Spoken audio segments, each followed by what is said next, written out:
My name is Mitchell J. Brown. I am the council member with the primary responsibility for public safety. This evening, thank you all for attending tonight's public hearing to discuss the issues of panhandling within the city of Columbus.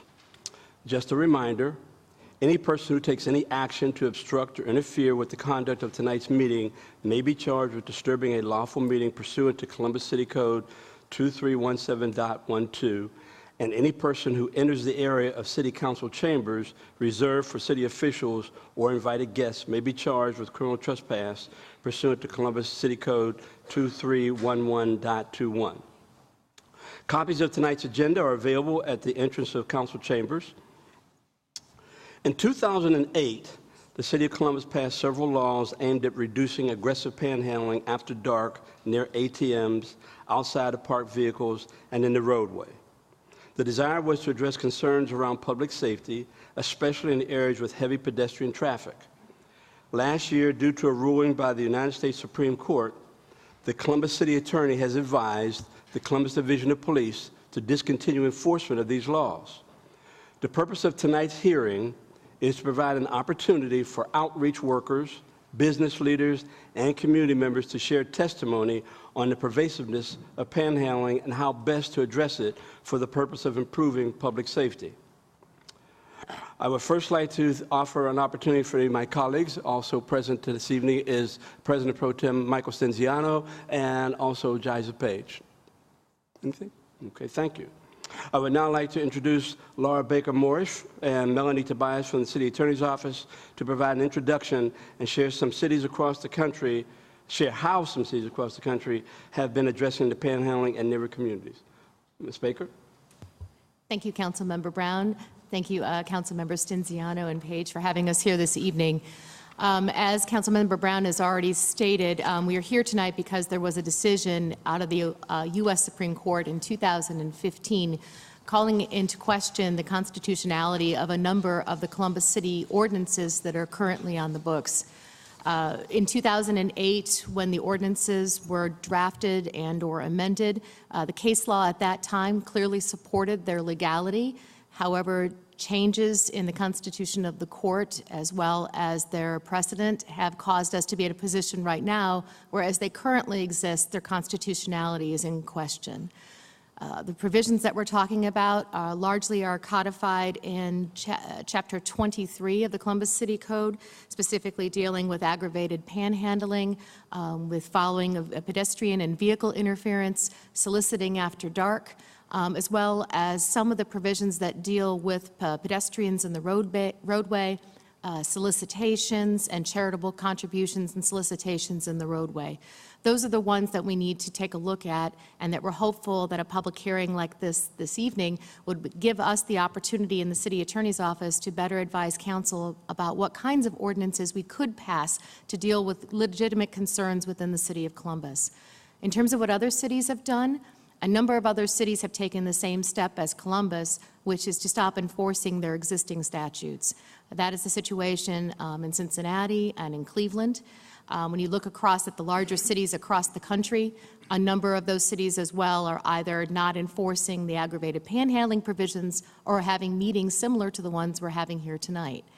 The city of Dayton is one of the few cities that we came across that has actually taken affirmative steps to change their legislation.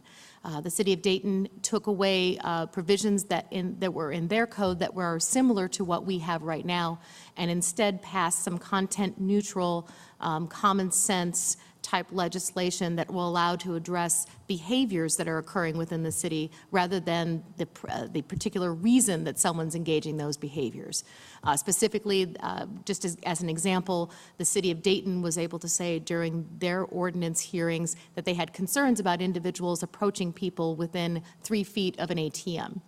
And so what happened in the city of Dayton is they enacted an ordinance saying within 3 feet of an ATM, no one can approach you unless you have the specific consent of the individual who's using the ATM machine. In other words, we're not dealing with the reason why somebody might be coming up to you, but we're just saying, hey, if you're using an ATM, you have a privacy interest in individuals not seeing your bank records, your passcode, your PIN number, and therefore we're going to prohibit individuals from coming within that zone while you're using the ATM. That's just one example of the kind of content-neutral ordinances that the City of Dayton has chosen to use to enact to deal with problems within their city. But what we need tonight from everybody who's coming forward to bring forth testimony, and what Ms. Tobias and I will be taking great notes on, is what are the issues here in the City of Columbus? What are the specific problems, public safety problems that are being dealt with? And once we know what those problems are, then we can craft ordinances that will help address those problems, but still be within the constitutional guidelines. Ms. Tobias is here to provide a little bit of a background regarding the constitutional decision that's gotten us to this point. Thank you, Council Members Brown, Stinziano, and Page. Thank you. The case that Ms. Baker-Marsh referred to out of the Supreme Court of the United States is titled Reed v. Gilbert, and it was decided in the summer of 2015. That case did not deal with panhandling. And it was looking at a local ordinance that regulated outdoor signage. And the ordinance had a less restrictive set of rules applied to signs that were political in nature than to signs that conveyed messages regarding religious services. And in looking at and reviewing the legality of that local ordinance, the Supreme Court of the United States determined or held that any ordinance that required you to look at the content of the speech to determine whether or not it violated the ordinance was therefore a content-based ordinance and would need to be reviewed under a strict scrutiny standard. So prior to this decision, the ordinances that were passed in Columbus in 2008 were going to be reviewed under an intermediate scrutiny. They were considered content-based, content-neutral time, place, and manner restrictions, and they were similar to numerous ordinance schemes that cities had passed across the nation. But post-Reed, a number of federal courts looked at panhandling legislation specifically under the framework that the Reed decision set out. And because the panhandling legislation distinguished between one type of speech from another, under the Reed decision, it was going to be subject to strict scrutiny. So for example, our panhandling legislation distinguishes speech in a myriad of ways. As it's currently drafted, it allows a person to ask someone to sign a political petition after dark, but you can't make a vocal request for money after dark. You can request someone donate money to you tomorrow, but not immediately. A person can engage in a political discussion or heated diatribe within 10 feet of an ATM machine, but you can't ask for money within 10 feet of an ATM machine. You can pass out church pamphlets within 25 feet of an outdoor patio where people are eating, but you can't stand next to the patio and hold a sign that says, "Money, please, please donate." Post the Reed decision, these distinctions show that it is a content-based ordinance. You have to look at what the person is saying in order to determine whether or not that person is in violation of the ordinance. And again, then it's going to be reviewed under a strict scrutiny analysis. Any legislation that would prohibit the speech needs to be narrowly tailored, and it needs to be the least restrictive means necessary to achieve the government interest. It was clear in passing the ordinance in 2008 and the amendments to the panhandling ordinances that the city was interested in public safety, and public safety has always been held to be a compelling government interest.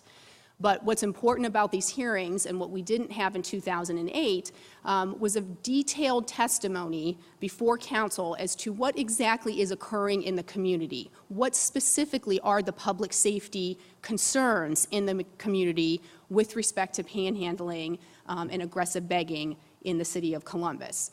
So that's why it's important to get as much detail from the community members and the speakers that are here, from the police agencies, as to what kind of calls they're getting out, what are citizens seeing out on the streets, what is causing them concern and alarm. That way the council can narrowly tailor its legislation and make sure that it's the least restrictive means possible in order to promote public safety throughout the city of Columbus. Thank you. Mr. Bias, I guess part of the question for you immediately is the laws that have been challenged Apparently, the law has been challenged in Cleveland, and the law has been challenged. Has it been challenged in Cincinnati as well? I believe so, yes. Pardon me? I believe so. Yes. But Dayton has amended their legislation or their ordinance with regards to the concerns that you already outlined. Is that correct? Yes. Okay. Thank you. Do any of my colleagues have any questions before we move on to public safety? Please, Councilman Stinziano. Thank you, Chairman Brown. And I think it'll also, I'll ask it for public safety. One question has been, don't we have other provisions that could apply and enforce through panhandling? I know there's kind of the discrepancy which was given in the guidance for public safety, and just curious how you've directed our public safety officers, if they come upon another incident, what provision could apply if it's aggressive panhandling, or what actions to be looking out for. Right.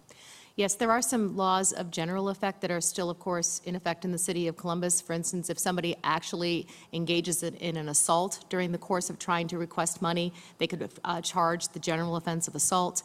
There are certainly violations potentially for the disorderly conduct statute. There are certainly violations potentially for criminal trespass for some of the manners in which individuals are approaching and asking for money and where they might be asking for that money. So there are general laws that exist that are enforceable, and I believe that Jeff Furby, as the legal advisor, has advised the Columbus Division of Police that when those behaviors are engaged in or observed or reported, that those violations could be charged. We will now at least hear from Assistant Director Kathy Collins and then subsequently Commander Robert Strasbaugh. Thank you, Councilman Brown, Remy, Page, and Stinziano. On behalf of the Director's Office, I'm going to defer to Commander Strasbaugh as being our subject matter expert on this. But I do want to reinforce the fact that we do understand that the Division of Police has been very frustrated with being called to these types of runs and not having a whole lot of tools available in which to deal with them. And because of that, the population that is involved in panhandling is getting more and more bold all the time. So Commander Strasbaugh can give you some incidents of that. It's very hard to quantify exactly what the numbers are here in Columbus as to what the panhandling problem is. We all see it. There's a lot of anecdotal background and stories that we can tell, but not a whole lot of statistics. And we look forward to hearing what is said tonight to see if there's some more creative ways that we can deal with this. Thank you. Thank you, Director Collins. Should I say anything to Commander Strasbaugh since we have a relationship? No, I won't do that. Commander, please, the floor is yours. Thank you, Councilman Brown, members of council. When I was asked to dig into this subject, I reached out to the people who are my experts, and those are the patrol officers and the patrol sergeants on the precincts, primarily the downtown precinct in the Short North area. I'm the downtown zone commander, and which encompasses several blocks of the Short North. So a few of our officers who actually also work special duty in addition to working downtown, the biggest venues that get the most attention is the entertainment districts, the entertainment areas, specifically the theaters, the Ohio Theater, the Palace, the Arena District, and the Convention Center. I was asked specifically about the Arnold this past weekend, and there was nothing that was actually that jumped out as far as more panhandling, because typically they'll sit along the side of, with their signs and just wait for people to go by. It's not really a criminalization of homelessness, because our officers also have access to the different social programs that we have in Columbus. And our community liaison officers also work very diligently with our downtown SIDS, who is here tonight as well, to hand out literature about programs that can help people find housing, find employment, things of that nature. The homeless camps that we have growing up around Columbus is also of a concern. We recently just cleaned up a camp over around the Whittier Peninsula, which was over 70 east and westbound, and it's the old Whittier Street bridge right there. And upwards of $50,000 is used sometimes to clean up these areas.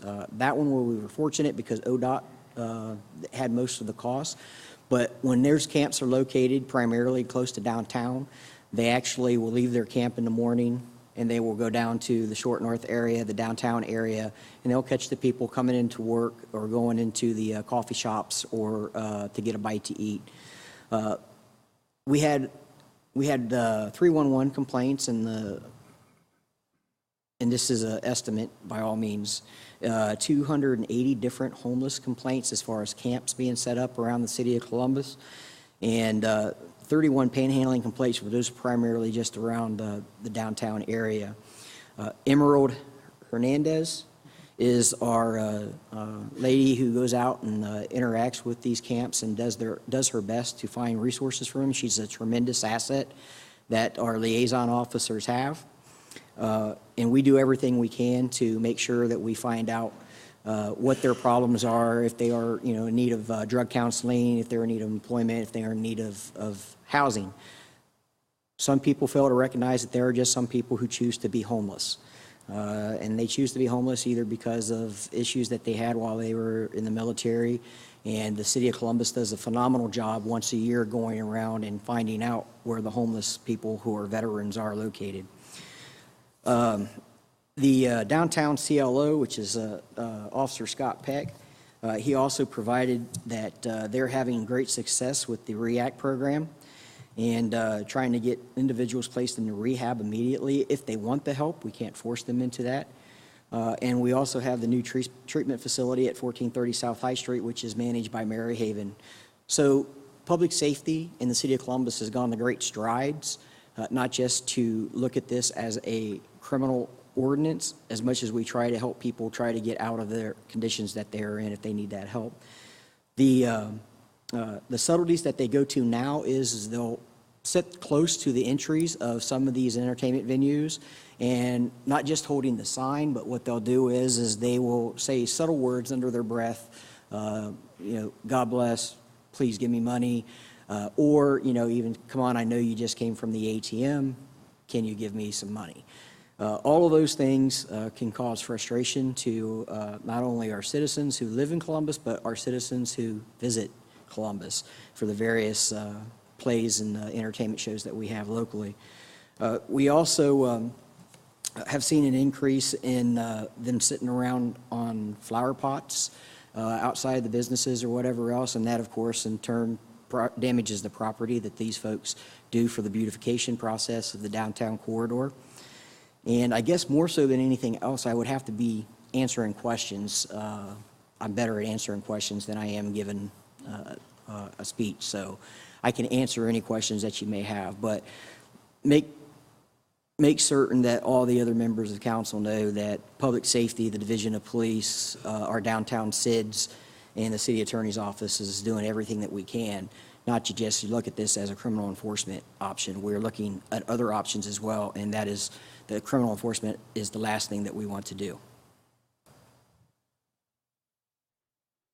For the record, also let me show that Councilmember Remy has joined us. Any questions from my colleagues? Commander Strasbaugh, one question, and there's a particular area where they're playing classical music, and has that had an impact on a decrease of panhandling in that particular location? I happen to like classical music a little bit, but... It's funny that you brought that up because it does. However, we also have one homeless guy who's a panhandler who likes classical music as well. But he doesn't panhandle outside of Tim Hortons. It's Tim Hortons right there around Broad and High. They pipe out classical music because it's loud. For the downtown area, it's not loud because of the volume of traffic and noise down there, so they're not in violation of any code. But they pipe in the music. You find that United Dairy Farmers and other Quick Marts will do the same thing, but the classical music is one way that they pipe it in. And for the majority, it really works. We had a gentleman who sat up down in front of the Tim Hortons there on High Street, just north of Broad, and he had just about all of his belongings and chairs and boxes set up there. And it was just a matter of the community liaison officer for downtown to walk up to him and remind him of the city code, as mentioned earlier, the different options that we have for blocking the sidewalk. Usually when an officer will go up, they're very accommodating. However, there are some times when the officers go up, they are very bold now because they actually know that the Supreme Court has made this decision, and officers have been told that. Officers have been told, you can't stop me from being here. So, you know, usually there's other options that we can use, but we don't track empirically a disorderly conduct from a disorderly conduct panhandling. So I cannot give you numbers like the director said about how many people have been charged. And that, again, is as a last resort. If they don't leave is where there's a problem, and usually they do. Thank you. And also, Councilmember Page. Thank you, Chair Brown. I do have a few questions, and I know, as Director Collins stated, you don't have necessarily the data, and feel free to not answer this question. But would you say that the number of panhandling complaints has increased? Has, like, the panhandlers increased, or are they more aggressive because of this court case? Anecdotally, yes and yes. The amount of panhandlers that are in the city has increased, and the aggressiveness has increased. And sometimes it will be from one of my downtown sergeants coming up and laying their hand on your hand saying, hey, do you have any extra money? Well, by the definition of what Laura said earlier, you know, that could be considered an assault because putting your hands on somebody else, but it's more scary than it is anything else for people. So it has gotten more aggressive, and it has increased, especially along the businesses along the Short North Corridor.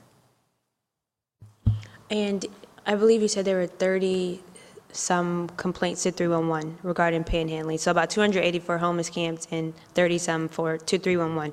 Does that include any complaints that were made directly to maybe like the non-emergency line or the emergency line? No, ma'am. All of those that I have on this report here was generated by the Lieutenant in the Strategic Response Bureau, the liaison section, and it came strictly from 1 year. It's 1 year from yesterday back, and it comes from 311 only. I asked our GIS person at our communications, and there's no way to differentiate any other type of run from being a panhandling run unless they set through and go through every, which is our 10 code is 1016, every single one's notes to see whether or not they are identified as a panhandler.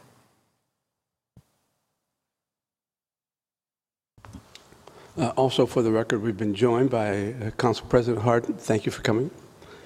At this particular time, let's move to the care provider perspective. We have, fortunately, joining us this evening is Michelle Heritage. Would you please give us your perspective? Thank you so much for including us in the discussion tonight. Community Shelter Board leads a coordinated effort with the community to make sure that everyone has a place to call home. We are the collective impact organization that's driving the strategy, collaboration, and the resources to try to achieve the best possible outcomes for people who are facing homelessness in Columbus and Franklin County. And this is an important discussion because panhandling is a problem in our community. When we think about panhandling at Community Shelter Board, we really think about it breaking down into 3 types of individuals that are doing this. And the first type is folks that are not homeless at all, but may in fact be claiming that they're homeless. And then we have folks that are homeless, they're unsheltered, which means they're experiencing street homelessness, and they need help to get connected to shelter and to housing. And there are some who are experiencing homelessness and they're already connected to shelter and services.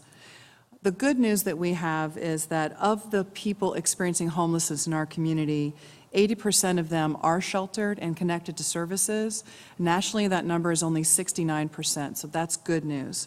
We still do have a lot of work to do, though. 9,500 people were served in shelters around last year, and that's around 1,100 people that are sleeping in shelters on any given night. Do we have enough room for everybody in shelter? The answer is yes and no. For families with children, for veterans, and for pregnant mothers, the answer is that they are never turned away from shelter due to lack of space. That leaves single men and women, and the answer for them is sometimes yes and sometimes no. In the winter months, between November and March, the shelters for single men and women make extra room, and we add about 300 beds to make sure that everyone who needs shelter has access to it when it's cold outside. In addition, more than 40 daytime winter warming stations are open across the city to respond to those that remain on the street. So in the non-winter months of April through October, the shelters for single men and women have a fixed capacity that's based on our resources. And typically, we have a waiting list for shelter every single night during those non-winter months. As we look at how long it takes for folks who are on waiting lists to get into shelter, it's typically anywhere between 24 hours and 3 days on average. And again, families, veterans, and expectant mothers are never placed on waiting lists.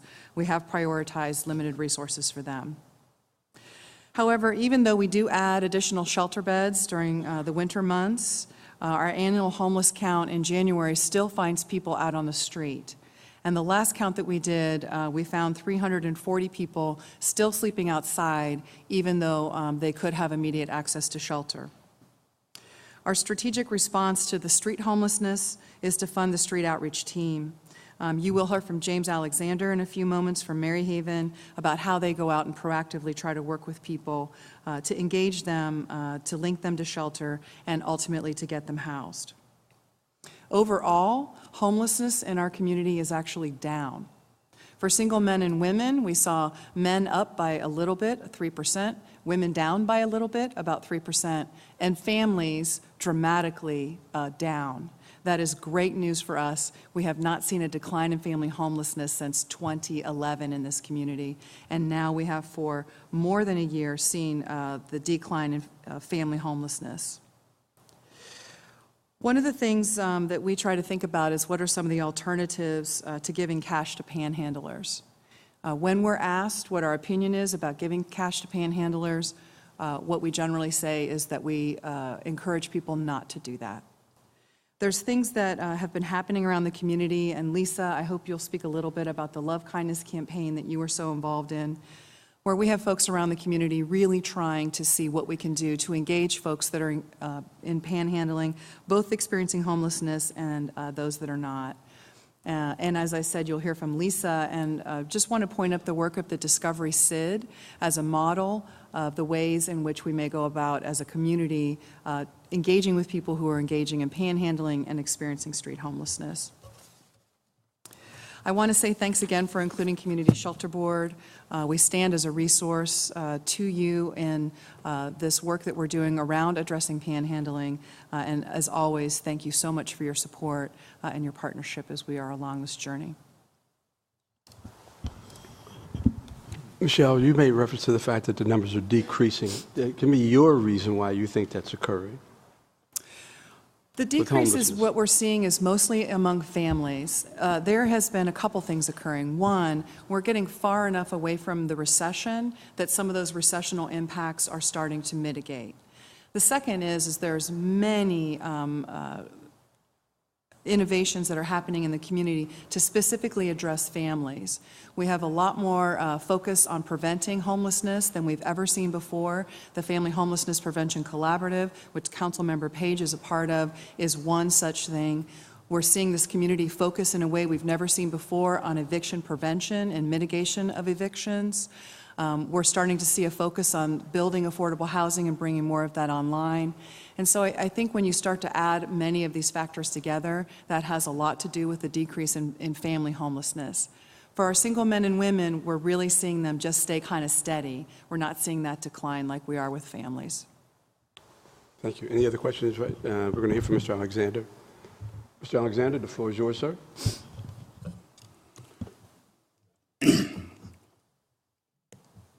Thank you for the invitation to speak before the Safety Committee of Council on the issue of panhandling. Maryhaven is a service provider and a partner agency of its Community Shelter Board. We have been operating outreach since 2004. The primary goal of street outreach is to house those living in places not meant for human habitation. For the calendar year of 2017, Maryhaven Outreach served 363 homeless individuals. 68% were placed in permanent housing and 71% was placed in shelter. The problem with panhandling presents several challenges for the outreach team. The act of panhandling interferes with assertive engagement. When a panhandler is given money, they are more reluctant to engage with the outreach team, missing the opportunity for an intervention. When a person receives a criminal charge for panhandling, it has a direct effect on their chance of obtaining housing. Because a person going through the housing process cannot have an open criminal case. Panhandling is a means to an end. The money the panhandler received is used for lodging, food, transportation, alcohol, and/or drugs. To avoid giving to panhandlers, individuals can give to Mary Haven, the Shelter Board, or other charitable organizations that provide social and housing services. To effectively serve the street homeless person, Mary Haven sought to prevent the duplication of services by developing the Mary Haven Collaborative Outreach Team, MCOT. This is made up of several outreach providers that specifically target different areas of the city where homeless campsites and panhandling is more prevalent. Mary Haven contracts with Capital Crossroads to focus attention on the homeless persons downtown that may or may not panhandle. Mary Haven and Capital Crossroads outreach staff conduct midnight outreach the third Thursday of each month. This is outside of the normal hours of outreach. The goal is to locate and engage homeless individuals not visible during regular daytime hours. Mary Haven Outreach also respond to calls from the University, Short, North, and Arena districts to address homelessness and panhandling. Mary Haven is the only agency that provides immediate access to shelter for street homeless persons interested in breaking a cycle of homelessness by securing a bed at the engagement center. And I would like to just stress 3 points here. A, arrest of homeless persons panhandling will be more expensive for the city. Hiring additional outreach staff through the Shelter Board in Mary Haven will improve the service delivery to the University, Short, North, and Arena districts. Increase the sources for housing and employment will help in providing immediate placement for homeless persons who panhandle. Again, thanks for this opportunity to share the work being done in the community to address homelessness and panhandling. Any comments from my colleagues? One of the questions, Mr. Alexander, could you be willing to share the locations when they go out on Thursday nights with the attorneys, not for punitive purposes, but simply to make them aware of the multiplicity of locations? They may not know, and it helps as they begin to try and figure out how to craft a particular piece of legislation. The more specifics we have, or they have, the better off we're going to be able to deal with that issue. Okay? We will be willing, and we are willing to provide that information. Yes, sir. Thank you. Now we're going to move into the community concerns. And again, I think it's important that we get specifics as best as we possibly can. So with Ms. Lisa Diefendiefer, please, the floor is yours. Council President Hardin, Council Members Brown, Remy, Page, and Stinziano, thank you for the opportunity to provide testimony this evening. My name is Lisa Diefendiefer. I serve as the Deputy Director of Operations for Capitol Crossroads and Discovery Special Improvement Districts in downtown Columbus. I am here tonight to provide testimony related to panhandling downtown, share the downtown SIDS approach to addressing this issue, and to suggest some additional strategies that might help address the problem. Capitol Crossroads and Discovery SIDS represent 780 property owners in an 80 square block area of downtown. Together, they invest $2.75 million annually in supplemental safety, cleaning services, all of which that are provided by a team of uniformed ambassadors, homeless outreach specialists, and special duty police officers. Bill Coben, one of our outreach specialists, will be providing testimony later this evening. Since Capitol Crossroads SID's inception in 2001, we have utilized a three-pronged approach to address panhandling that includes education, outreach, and enforcement. We educate people not to give to panhandlers, but to give to organizations that help people get off the street. And thanks to a contract and partnership we have with Maryhaven, we provide outreach services to individuals who need assistance, such as housing, drug treatment, and transportation. And we provide enforcement when a panhandler's behavior is considered aggressive.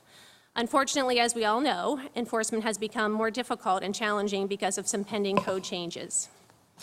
Outreach, education, and enforcement have generally been effective at addressing panhandling for over 15 years downtown. However, in the last year, our strategies have been less effective. We are seeing more people in need downtown. We are seeing more people experiencing homelessness downtown, and we are seeing more people panhandling downtown.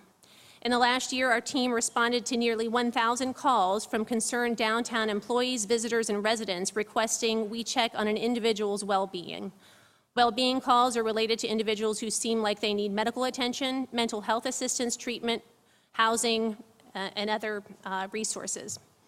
In the last year, we received nearly over 500 calls about panhandling. Most calls have been placed by women between 4 p.m. and 7 p.m., and about 30% of the calls indicated that panhandling was aggressive. Panhandling locations typically identified included areas at or near theaters, ATMs, carryouts, and bus stops, in surface parking lots, in garages and hotels, and at Broad and High and Long and High. Those seem to be the specific hotspots in the core. Some callers were very specific when describing the panhandlers' behavior. They indicated the panhandlers followed them as they left work and or the theater and approached them as they were getting in their car, approached their car window and banged on it, demanding money, asked them for money and persisted to ask them for money while blocking them from walking down the sidewalk, yelled at them when they didn't give them money, and at times swore and or called them names when they refused to give money, and touched their arms and demanded money. The stats we gathered were concerning and made us hungry for additional information on people's perspectives on the panhandling issue downtown. In May of 2017, last year, the Downtown SID surveyed downtown employees and residents about their perceptions of panhandling downtown. Over 68% of respondents indicated they are panhandled at least a few times per week. Nearly 60% of respondents indicated they felt unsafe when approached by a panhandler. 60% of respondents indicated they felt unsafe, which I think is remarkable. When asked about what the community should do as far as getting involved with the panhandling issue, respondents indicated the community should offer more outreach services. That was over 50% of respondents indicated that. Enforce aggressive panhandling laws.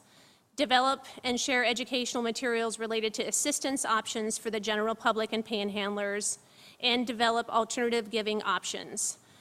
And about 5% of the respondents indicated that nothing should be done. Additionally, we conducted surveys with panhandlers themselves, and we were able to talk with 18 panhandlers who regularly panhandle in the core of downtown, and we talked with them in September of last year. And keep in mind that our survey downtown doesn't necessarily represent all the panhandlers in the community. At the time of the survey, 67% of respondents indicated they were experiencing homelessness. 67% of respondents indicated they primarily used their money for drugs and alcohol. 78% indicated they had a criminal history. 87% indicated they would like to stop panhandling, and over 50% shared that they really wanted a job. So that's why we had inquired about the criminal history, because I think by and large that's probably making it difficult to obtain a job. The SID's experience and the feedback we have received through surveys and interviews provide great insight into what strategies we should employ or should consider to employ moving forward to address panhandling. The downtown SIDs suggest, and this falls under our typical buckets of education, enforcement, and outreach again, educating people not to give to panhandlers, and doing that not only downtown but community-wide, and to encourage them to give to organizations that help people get off the street, promoting those social services that already help people get off the street, employing more outreach specialists who have manageable caseloads to engage people who are in need on the street, exploring the creation of a jobs program for panhandlers who genuinely want to work but are unable to secure employment. And again, I emphasize that 50% of the folks who are panhandling say they wanted a job. We also did another survey with folks who were experiencing homelessness downtown last year, and a large percentage of them also were interested in employment and find it difficult to get a job because of their criminal background. Putting laws into place that allow the Columbus Division of Police officers to cite someone for aggressive or intimidating behavior, and deploying more police officers to patrol our commercial districts on foot or on bike. They can serve as a reassuring presence and also work closely with our teams of ambassadors and outreach specialists to help individuals in crisis. I know that, Michelle, I had all my words and everything prepared tonight. I did not include anything on the Love Kindness campaign, but I'm happy to talk about that. I was trying to keep my comments limited to 5 minutes or less. If you have any questions, though, I'm happy to help and answer them. Lisa, also, give me your perspective, let alone from Commander Strasbaugh, on whether or not you think the opioid crisis that we are experiencing throughout our state is having an impact. In my opinion, it absolutely is.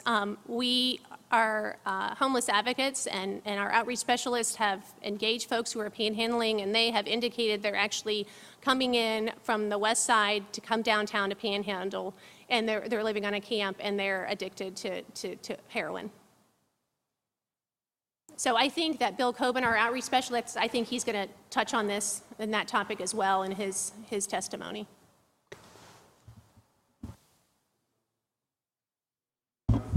Thank you, Chair Brown. Just curious, when you received those calls, you gave the stats, what the normal process is that the SID pursues, at what point maybe safety forces are called, or if it's your ambassadors, kind of how that interaction when you receive a call, you logging in, what next steps typically occur or may be the result of the call?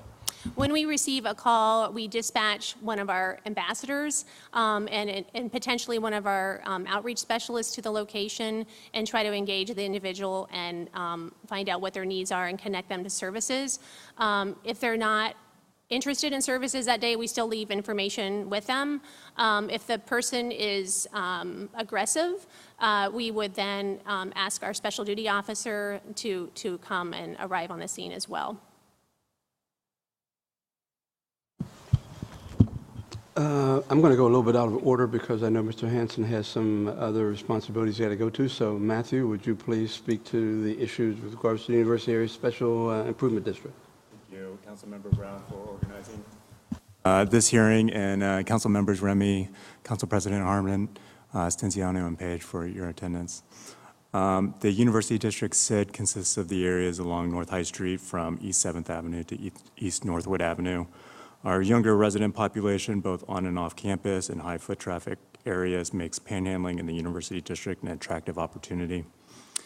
The district welcomes thousands of residents each year who are new to urban living in Columbus. They are often not prepared nor have encountered scenarios of people requesting money or food. This makes them a particularly vulnerable population that can be easily targeted by panhandlers. Our SID has been in operation for just under 2 years, so we have a little bit of data and some witness some scenarios during that time. Like other SIDs, we have on-the-street stewards, we call them stewards, not ambassadors, who provide a security presence and have collected this panhandling data. Since August 2016, we've had 62 instances of aggressive panhandling as defined by the current panhandling ordinance. Our stewards were able to stop the aggressive panhandling with a 97% success rate. So for example, if a steward came across somebody who was actively panhandling within 25 feet of an ATM, the steward would inform the aggressive panhandler of the code and what was required of them, observe the person until they no longer violated the restrictions, or wait until the person left the area. So given this high compliance rate, we believe that any new ordinance that is created, our stewards will be able to effectively assist with enforcement in a successful manner. In 6 of the 62 incidences I mentioned, the panhandler became agitated and verbally threatening towards our steward, but ultimately complied. And in 1 instance, the panhandler threatened physical harm towards the steward, but complied.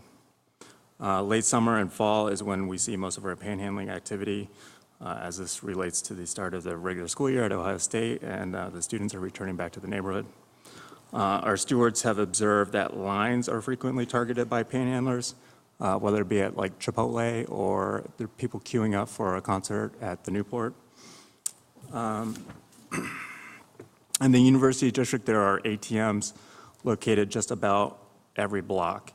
And our stewards have witnessed multiple occasions where a panhandler will go with a person up to an ATM, and that person will withdraw money to give to the panhandler.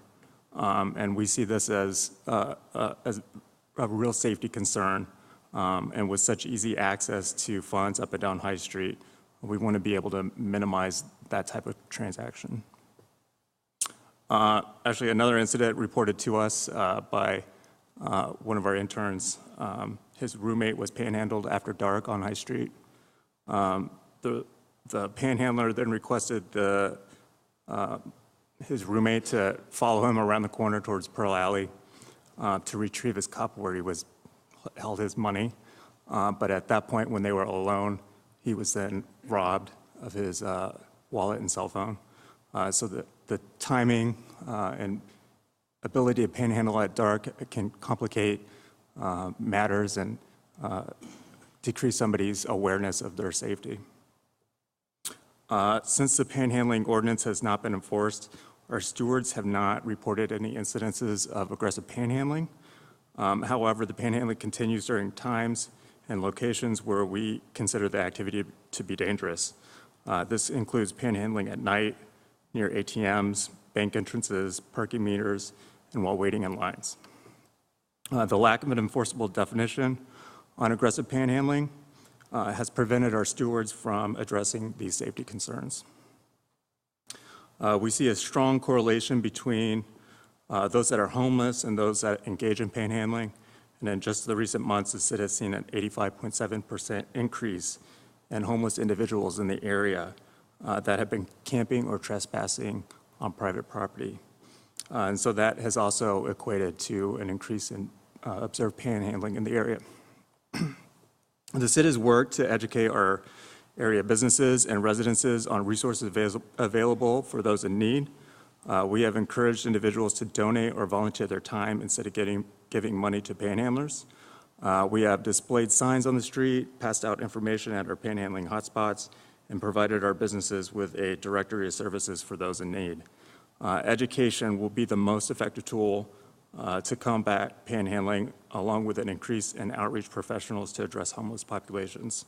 But we hope that a common sense ordinance can be put in place to assist these efforts and ensure our residents and visitor safety while fostering a welcoming business environment. Thank you. Matthew, question, when someone has been assaulted at these ATMs, is that information then subsequently provided to CPD? And are these particular locations well illuminated as well as cameras being made available? So our stewards have not observed any individual being assaulted while that transaction is being conducted. That doesn't mean that it hasn't happened. We haven't reported that or recorded that as part of our incident reports. Yeah, the area of High Street where most of our ATMs are located is well lit. You know, we have some issues with construction right now, which has disrupted our lighting. But typically those sidewalk areas are closed, so it's not an issue. And what about if there's signage around the ATMs as well? Would you think there would be any value to appropriate awareness for folks about panhandling? That would certainly be helpful. So up front, the expectation is out there to the community and any of the panhandlers that are trying to take advantage of that situation. Thank you. Any other questions for Mr. Hanson before he has to leave? Matthew, thank you for coming down. I truly appreciate it. We now go to Ms. Betsy Pandora, who's the Executive Director of the Short North Alliance. Thank you so much, Councilmember Brown, for holding this hearing tonight. And thank you, Council President Pro Tem and members Page and Remy for being here to hear our testimony. I really appreciate being invited to share what we're dealing with in the Short North. As you know, I'm the Executive Director of the Short North Alliance. We are a nonprofit organization which provides services to over 300 businesses, over 700 property owners, and 3.5 million visitors that come through the Short North Arts District on an annual basis. And we help to administer the Short North Special Improvement District's plan of services, which includes clean and safe programs. Our boundaries for the Special Improvement District in the Short North go to King Avenue to the north and almost Nationwide Boulevard to the south, and we cover one alley just off of High Street, east or west of High. As a service-based organization, we interface with many diverse stakeholders and visitors on a daily basis, all of whom share with great regularity how the behaviors associated with aggressive panhandling activities have made business owners, employees, customers, and community members feel unsafe in the Short North Arts District. In a recently completed consumer survey that we did late last year in the Short North, customers told us that they were less inclined to visit the Short North Arts District due to the prevalence and concentration of aggressive panhandlers whose behavior of following them, using menacing language, and making aggressive threats towards them has made them feel harassed and unsafe during visits to the Short North.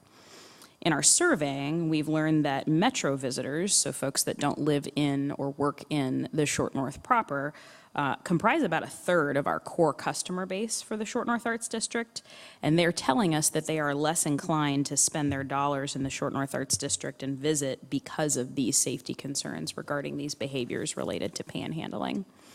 This creates an economic challenge and a hardship for over 300 businesses, the majority of whom are small and locally owned, who call our district home.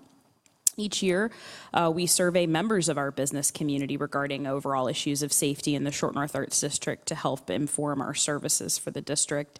And in a typical year, aggressive panhandling always comes up as an issue of continuous concern. But the behaviors which accompany aggressive panhandling, such as illegal camping, open container, threatening and intimidating behavior, disorderly conduct, and public intoxication have always outranked aggressive panhandling as a top safety issue or threat. However, in our 2018 survey that we just completed this last month, we were overwhelmed to learn that aggressive panhandling is now the top safety issue, outranking any other issue of safety concern among our business community by more than 30%. As a district of a majority of extremely small business owners who do not possess the resources to invest individually in safety and security personnel inside their businesses to ensure that their customers and employees are protected and safe, businesses have become reliant upon public policies, such as that afforded by the formally enforced aggressive panhandling policy, to provide police with the tools they need to keep them safe. In addition to that, our organization has helped to fill a needed role in supporting a safe environment in the district through our Short North Safety Ambassador program. Like downtown and the stewards that are in the University District, our ambassadors keep their eyes on the street 18 hours a day to help deter crime and to also track every safety issue that they encounter during their work. They also help to provide important information to the community at large on happenings in the district, but also engage with homeless persons on the street to help connect them to important social services as a form of outreach. It is through their tracking of safety incidents that we can gauge the prevalence of safety issues overall in the district. And the types of things that they track, like I said, are, of course, panhandling, aggressive panhandling, property disruption, open containers, trespassing, public intoxication, and other violent crimes, thefts, and things like that. Year after year, through our efforts, we have helped to reduce the total number of district-wide safety incidents recorded by our team through our safety services and these efforts. As compared to the same time in 2016, for 2017, the district experienced approximately a 15% increase in the total overall safety incidents recorded by our team. And while aggressive panhandling is experienced throughout all areas of the district, we tend to see it congregate around the convention center and in sort of the area between Hubbard to Goodale. But the area along High Street from 3rd Avenue to 5th Avenue has emerged as the top area of the district where we see the highest concentration of panhandlers and aggressive panhandlers. Starting in June of 2017, the period of time when the aggressive panhandling policy stopped being enforced by Columbus Police until year-end, the Short North Ambassadors recorded a 150% increase in the number of overall safety incidences occurring along High Street from 3rd Avenue to 5th Avenue when compared to the same period of 2016. We've heard terrible stories from some of our business owners of aggressive panhandlers blocking the access to ingress and egress of their businesses, threatening and intimidating their employees with physical violence, vandalizing or destroying private property, and otherwise creating conditions which hinder their business operations. In addition to our ambassador team, we have invested in special duty officers, which help support safety in the district on Friday and Saturday evenings.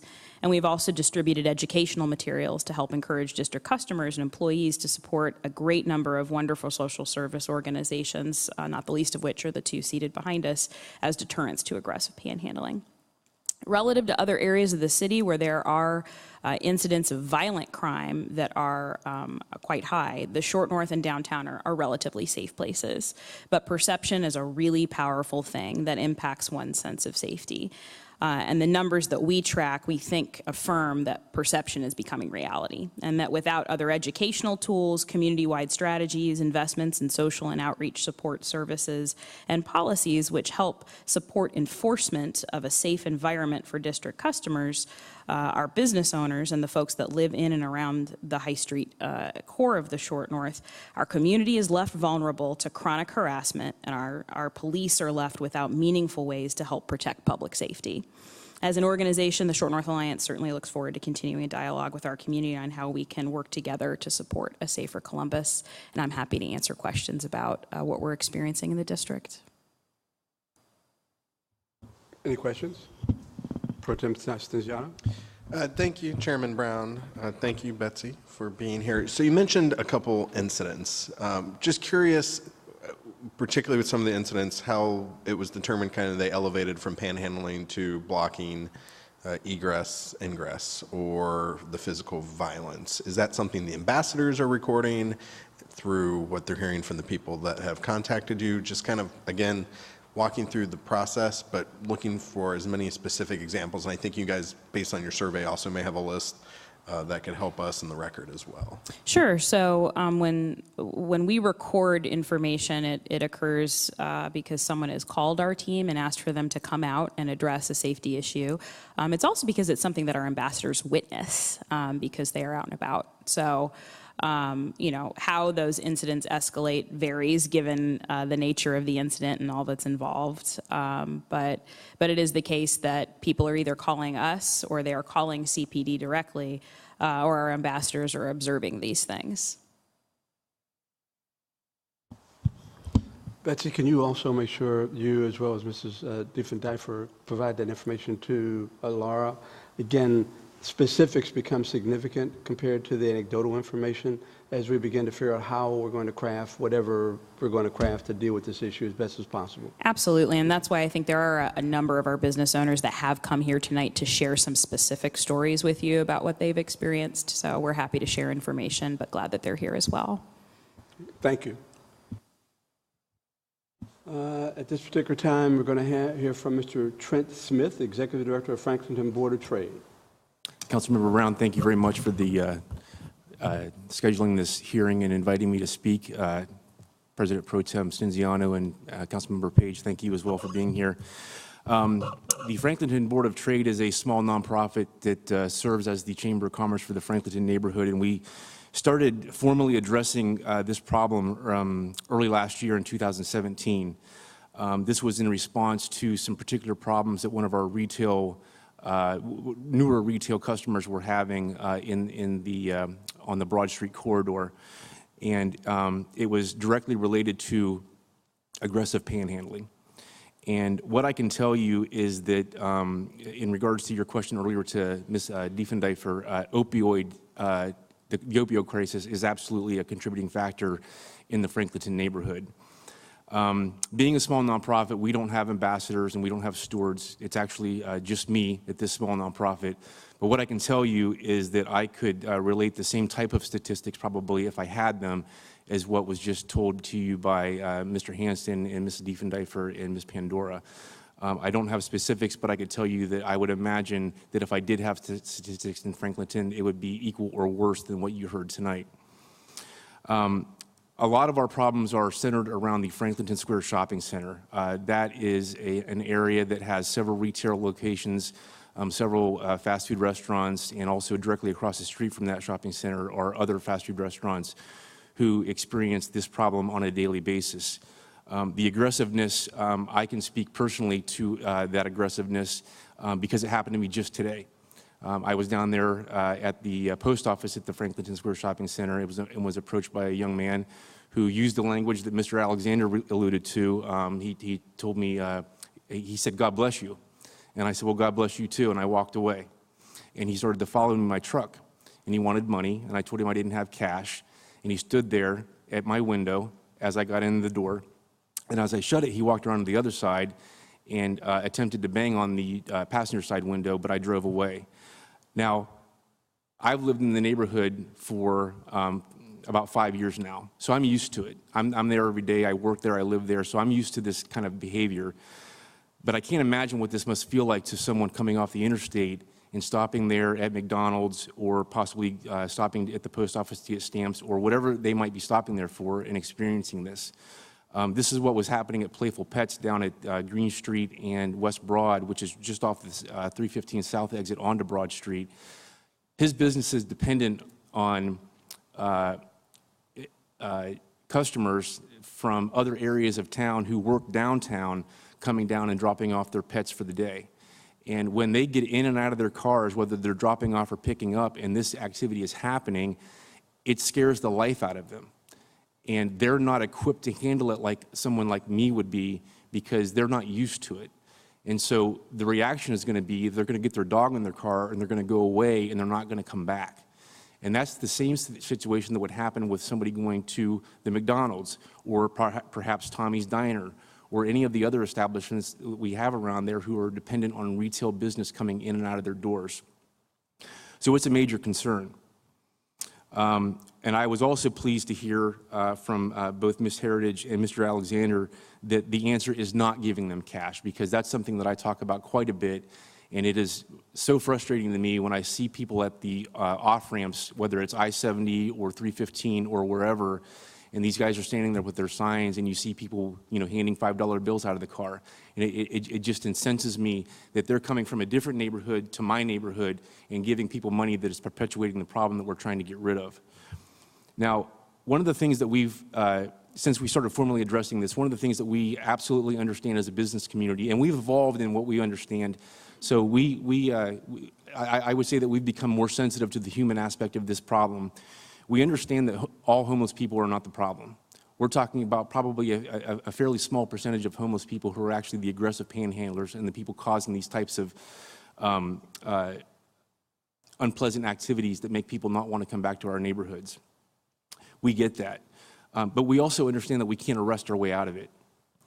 Calling the police, especially in a neighborhood like Franklinton, that is the lowest thing on their priority list. They're dealing with things on Sullivan Avenue that are much more horrific than what an aggressive panhandler might present to a call into 911 or the non-emergency line.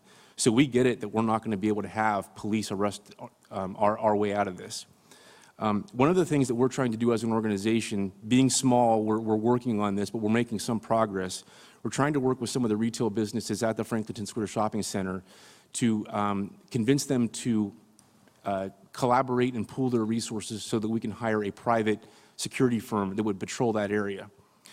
It certainly wouldn't address the problem in the entire neighborhood, but if we can get a handle on what's happening in that particular area, we would be better off for it. And so the point of that is to, A, help run off some of the more aggressive panhandlers, B, identify who those guys are, and C, be able to have a better set of information for the police to use when they are able to show up and address what has happened inside the business. We recently had a call from the Wendy's there on West Broad Street, where there was actually an assault of one of their employees that happened inside the restaurant. They destroyed some of the furniture in the restaurant and then jumped the counter and actually assaulted an employee. So we have some pretty scary things happening in that neighborhood that we realize are low priority, but absolutely is going to be a deterrent for us to try to attract new residents and new businesses to the area. We also understand that these are human beings and that they have choices, and some of the choices that they make I might not agree with.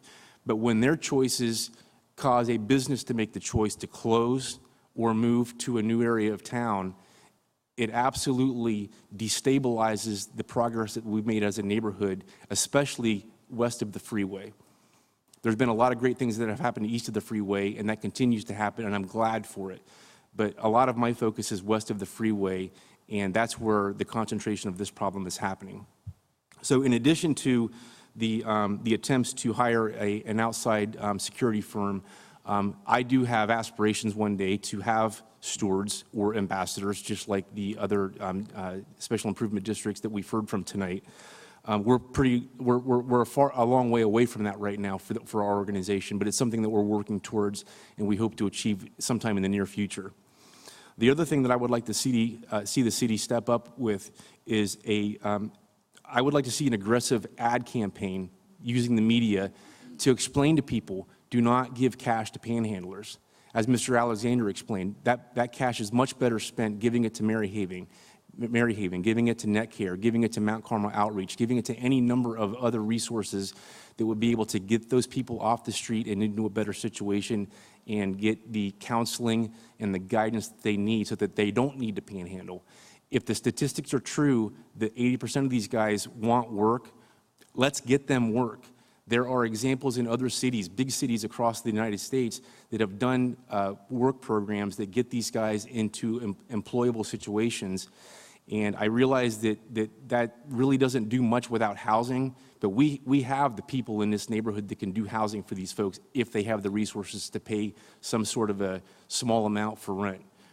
Subsidizing the housing, I don't think is an issue. I think we can figure that out, but we've got to get these people employed first so that they can get in those situations and be successful.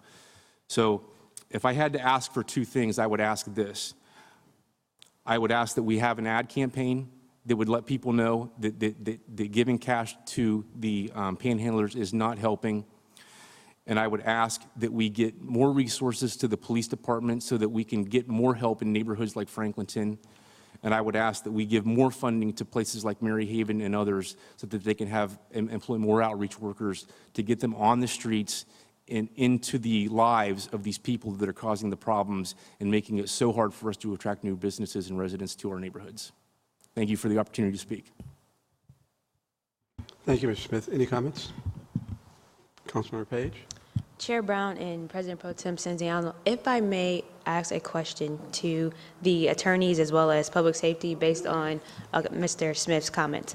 What, I guess, instruments or anything are available to private property owners if they have, like when you're talking about Wendy's or at the gas station, if this type of activity is going on their property?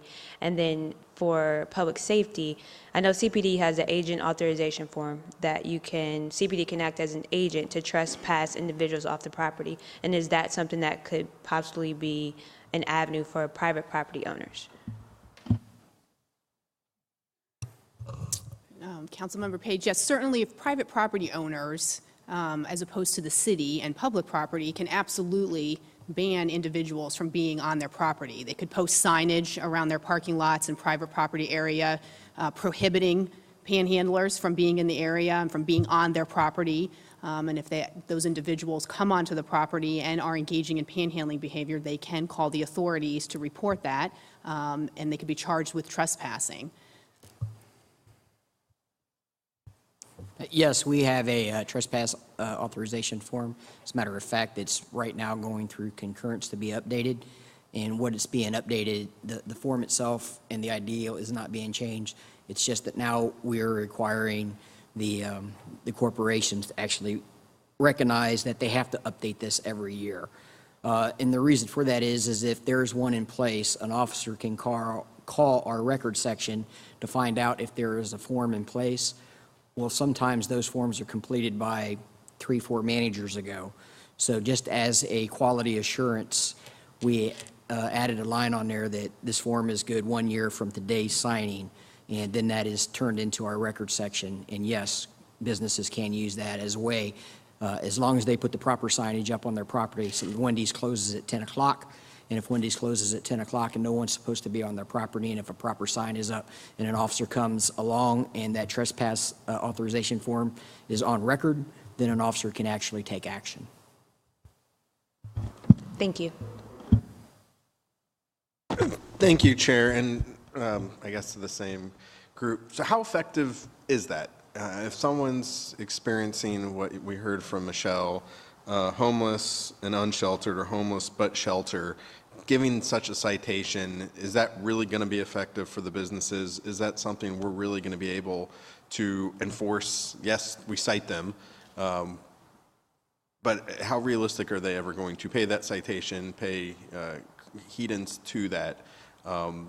It's a tool, and I think adds a level of again, a tool, but are we really being as effective as we could be if that's the citation or the avenue we're providing to private owners?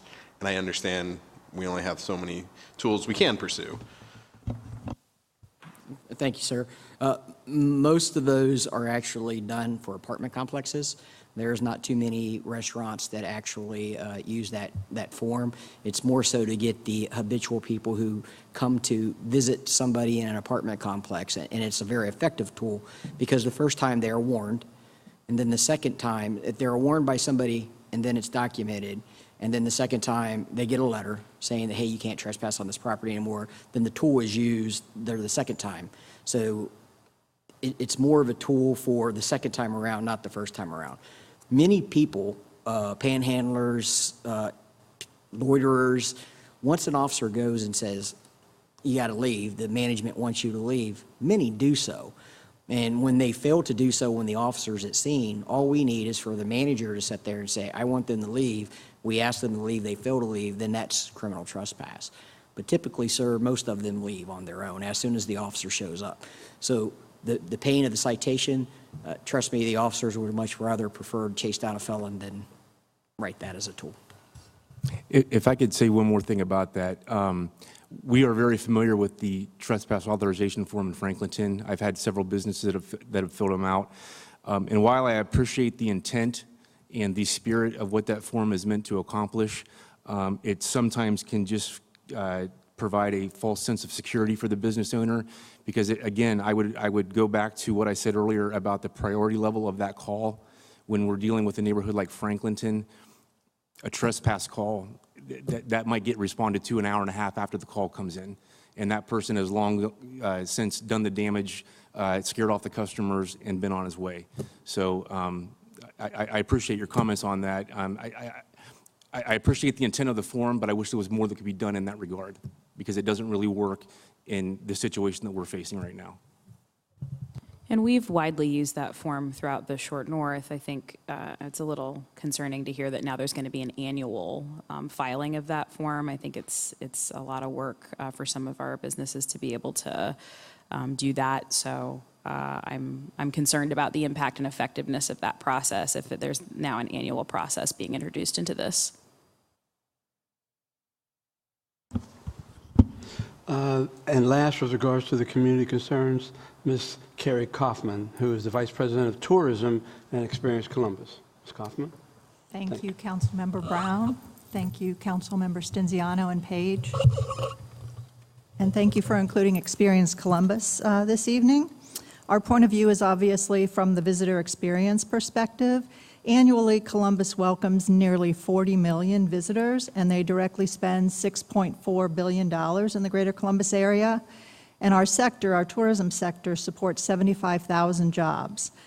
So these 75,000 jobs help us deliver an exceptional experience to each and every visitor that comes to our city. We at Experience Columbus care about the visitor experience because a happy visitor spends more money, is more likely to return, and they'll tell their friends and family what a thriving place Columbus is to visit. So about 5 years ago, Experience Columbus developed a framework for visitors and residents to provide their feedback about the overall experience they have when they're visiting our city. To date, we've collected nearly 80,000 visitor survey completions, which provides us with the information needed to continually improve upon the visitor experience and to convene different community partners to discuss what those various issues are. When we pull those survey responses, there's also narrative comments. So when I pull it by homeless, panhandling, or safety, any of those words included in the narrative comments, there's about 40 to 50 over this 5-year period. So I wanted to share with you some of those comments directly from the visitors about aggressive panhandling and safety issues that they've experienced when visiting Columbus. So the first one, while I have a special spot in my heart for homeless, I do not appreciate when approached at restaurants outside, and I do not like how the city allows them to sleep on public streets and the swings on the Scioto Mile. Another comment, limit the amount of panhandling, as this is really the only complaint we have about your city. I've traveled to the Columbus area frequently over the last 4 years for volleyball events. This is the first time I felt somewhat unsafe and am disappointed in how many local area businesses, restaurants, and shops have closed. Really like the Short North and Arena District, influx of aggressive homeless, and seems like less of a police presence, have been coming to Origins over the years, and this is what I have noted. Another comment, didn't feel safe by State House, but felt safe around the Convention Center and the Arena District. Panhandlers make me feel nervous. Too many homeless asking for money. Despite that, I like the city. There is an issue with the amount of homeless in the city. They plague your downtown, Short North, and especially German Village areas. They make places seem unsafe. It doesn't feel safe around the Convention Center. Too many homeless people. And the last comment that I pulled, it was great seeing some police officers out after hours. Would love to see even more. Also, I wish there was an opportunity to contribute toward the needs of the homeless in a respectful way that did not involve panhandling. Wouldn't it be nice if we could contribute directly to the homeless through donations right on the street corner? When a big convention like Origins comes to town, you should have community representatives out in force, allowing visitors to directly contribute to the needs of the homeless and the poor in Columbus. So even our visitors want to show kindness and compassion toward panhandlers, but they also want to feel safe. And I'm happy to provide the additional comments to the city attorney's office as well. I just picked out a few to read tonight, so thank you for your time. Thank you, Ms. Kaufman. Any other comments from my colleagues? I thought it was important, as you can tell, we talked about public safety, we talked about care providers and the community concerns, but we also have a number of speakers from the community, from the standpoint of citizens who have expressed their concerns.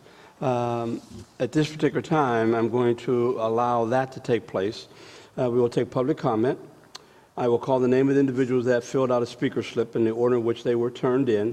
Each speaker will be limited to 3 minutes.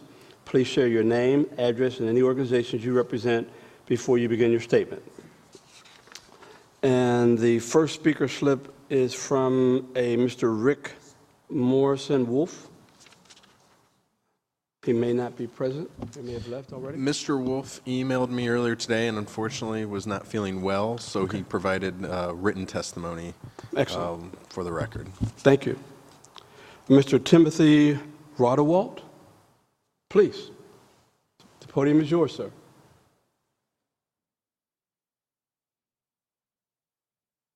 Yes, at the podium.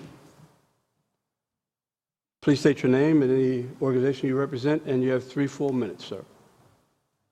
Yeah, my name is Tim Rodewalt. I don't represent any organization. That's fine. I've lived downtown for a few years. I walk everywhere, so I live over on Town in Washington, and I work over on Long. I'm probably approached by panhandlers a few times a week. What I would say aggressive would probably be maybe once a month or so.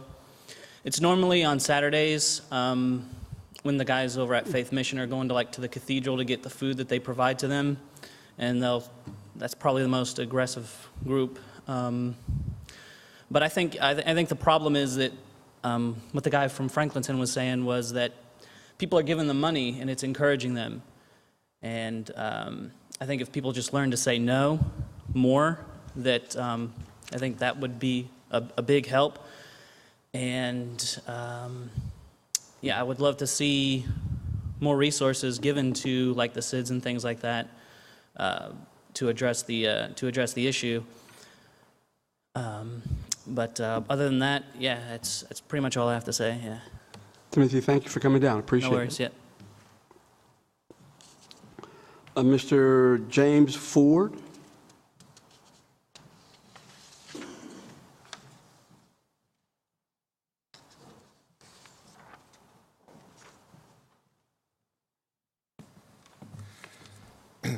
Chairman Brown, President Pro Tem Stinziano, thank you for engaging the committee tonight in this conversation of a very much important issue affecting downtown.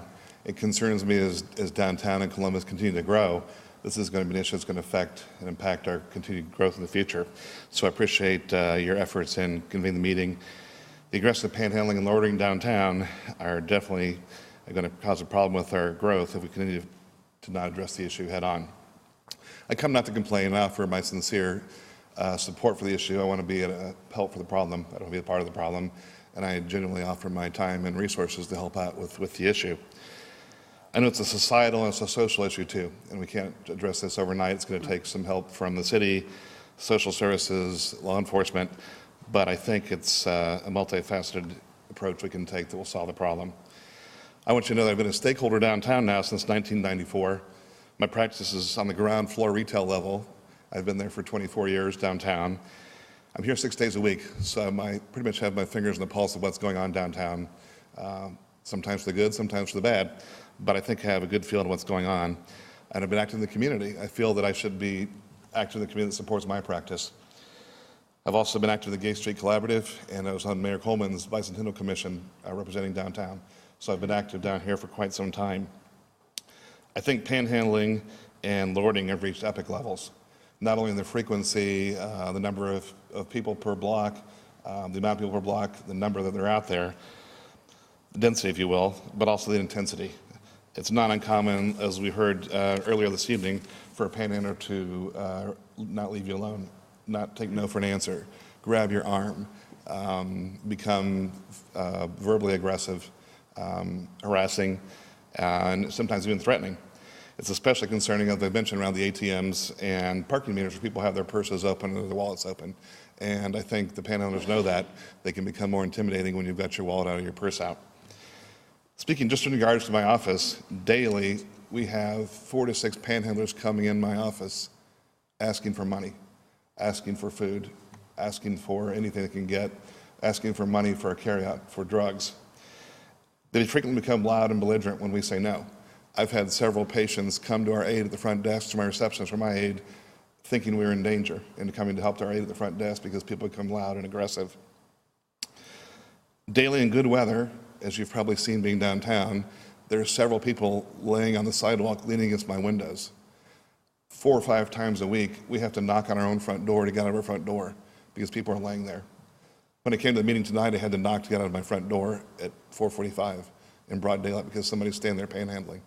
It's an issue that's gotten out of control. My patients coming and going get harassed. They get catcalled, verbally harassed when they come in. Quite frequently, especially in the evening and winter, I have to escort patients to their car parked in the sidewalk or on the street, parking or in a parking lot because they feel threatened leaving my office with the aggressive panhandling going on outside. Several times I've asked the panhandlers to please leave, and we have the pamphlet that the city's provided where they can get resources for help. I get harassed, they crumple the pamphlet up, throw it at me. 2 or 3 times in the last year I've been chased back into my own office by these people that get aggressive when I've asked them to leave. I also have to give thanks, though, to the Capitol Crossroads SID and CPD. Whenever we've called for assistance, they've been there rapidly, they've been very courteous and very helpful, and they've been very supportive. But I know their hands are tied and their tools are limited these days. Sadly, for my practice, even though I've been wonderful to be downtown for 24 years and the growth of downtown has helped my practice, I've had 8 or 10 patients in the last year say they're not coming back because they feel threatened downtown. And most of these are people coming from the suburbs. So while I know downtown probably is one of the most safest places to be, I also know that perception is important as well, and people have that perception that downtown is unsafe. So I just know that this is also not homeless people, as people have said. It's professional panhandlers. I realize most of the homeless people are not panhandling. So I just want to end by saying I think we have several corporate partners near Long and High Street that aren't good community neighbors that we can address as well to help engage in the problem. 40 West Long, 16 West Long, 116 North High, and CODA all need to step up to the plate and help with this issue because it's all of our responsibilities together. So again, thank you for your time. I appreciate the opportunity to address you tonight. I'd be happy to answer any questions. Like I said, I'm also willing to participate however I can to help with the problem. Thank you, Mr. Ford. No questions. Thank you very much. We've got a few folks who still want to talk tonight. Elaine Crook, is that correct?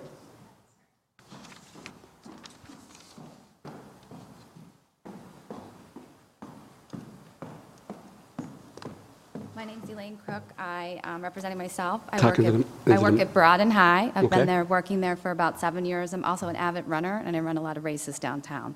So my observations have been over the years as the increase in panhandling and increase of aggressive behavior and a decrease in a police presence. When I first started downtown, there was always a police officer manning Broad and High. Hardly see that often. They did get away from the tables up front, which is awesome, but it has put the panhandlers into secret areas. I parked down on my garage under the bottom of Broad and High, and I've had people come that are waiting there in the morning, 7:30 in the morning, asking them to move, but knocking on my window for stuff. We also have ran some races, and we've had some people, when you have free stuff, they're, see that stuff in your hands, aggressively approaching us. So just like to see the aggressiveness decrease and more of a police presence or more active in helping.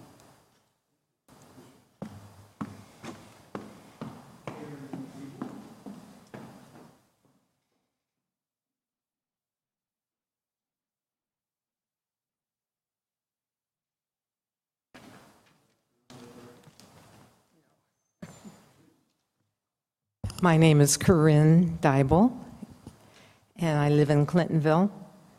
And I appreciate that you're having this discussion tonight. And I mainly came to be a voice for the people that aren't here to speak, the people that are manhandling. I hear it's a real concern, and that people want to be safe. And I like a lot of what I've heard about what you're looking at to do. But I think they're all temporary solutions, that we need to take our responsibility for what is promoting these conditions. I want to see more done about stopping the school-to-prison pipeline, the fear tactics around poor people, especially people of color, and not the real issues being addressed, not enough affordable housing, and how in some of these areas that were talked about tonight, they're areas that are being gentrified, and so people are being pushed out of their homes, and I don't see us replacing enough affordable housing. I don't see us doing enough about having people have fair wages so that they can afford affordable housing. And I don't see enough attention to shifting from punitive justice to restorative justice, where we start to work in our schools, teaching the children how to resolve the issues by hearing each other. And where they're doing these in schools and in cities, really wonderful things are happening. So I just want to encourage more looking at the problems that have brought us here. Thank you.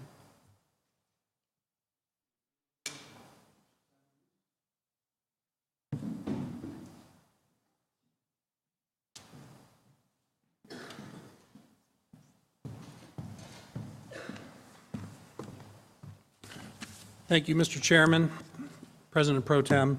I am Joe Savarese. I'm the Executive Director of the Greater Columbus Lodging Council. I'm also a business operator at 692 North High Street in Short North, which is where our offices are. And I'm here to add the voice of Columbus's hotel and lodging owners, operators, managers, and employees to the discussion about the practice of panhandling in our community. I think we all recognize that the hotel and lodging infrastructure is a critical part of our community's strong travel economy. There are more than 250 hotel establishments that provide 28,000 rooms to visitors from around the world, and they service the entire population of our region as well. In the downtown area alone, there are more than 4,250 rooms that are currently online and numerous additional hotels in the pipeline, and we do produce almost $47 million in lodging tax every year for the community. But guest experience, satisfaction, and safety are paramount concerns for all professional lodging operators. Delivering the best experience extends beyond the four walls of a guest accommodation, and the safety and working environment of our employees is equally important. As with any metropolitan community, one of the biggest challenges can be the environment surrounding the hotel. Like any business, the proliferation of panhandling can have a direct impact on the product and services that we offer. Guest and visitor feedback can have a direct impact on our ability to draw more events, new events, and bigger events to Columbus. We just completed a successful multi-million-dollar expansion and renovation of the convention center, making it the best in the nation. And in days, we're going to announce exciting additional investment in the hotel convention center package. Almost everywhere, visitors and residents can see the investment taking place before our eyes. Without the benefit of scientifically recording complaints of aggressive panhandling just around hotels, our own surveying of our members indicates a noticeable increase in aggressive panhandling and panhandling activities through guest complaints in the past 18 to 24 months. and additional transgressions such as trespass on property, appropriation of hotel food and beverage, theft, and vehicle break-ins. The initial data shows that in some pockets the increase is as high as 100%. The aggressive panhandling is of particular concern when the panhandlers employ tactics such as coercion, threatening behavior, badgering, obscenities, and harassment, not taking no for an answer or following a target. Those are real-world examples that all of my members have shared with me. Then the rights of those persons on the receiving end of that are equal to that of those perpetrating it. The consistent and growing feedback from hotels indicates that this type of panhandling is on the rise as well. We know that that has an impact on our attractiveness as a destination. In hotels, that metric appears as guest scores that every hotel relies on as a measurement of its success hand in hand with its financial performance. We have to look at those guest scores even deeper and see that when guests complain about feeling unsafe or uncomfortable in their environs, even when they're not complaining specifically about panhandling, that we have a problem, and our surveying of our members demonstrates that that's happening. What do we ask? The hotel and lodging industry has proven to be a responsible partner with the community. We recognize that the way to address this isn't just through law enforcement and hotel security. We do want to work together with the community on all types of services and making sure that they're adequately supported, including mental health, addiction services, education and job training, job services, and housing.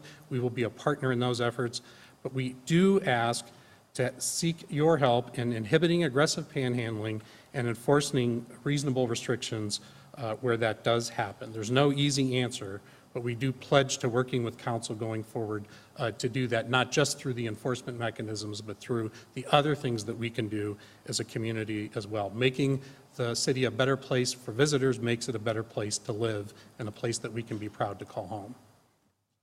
Thank you.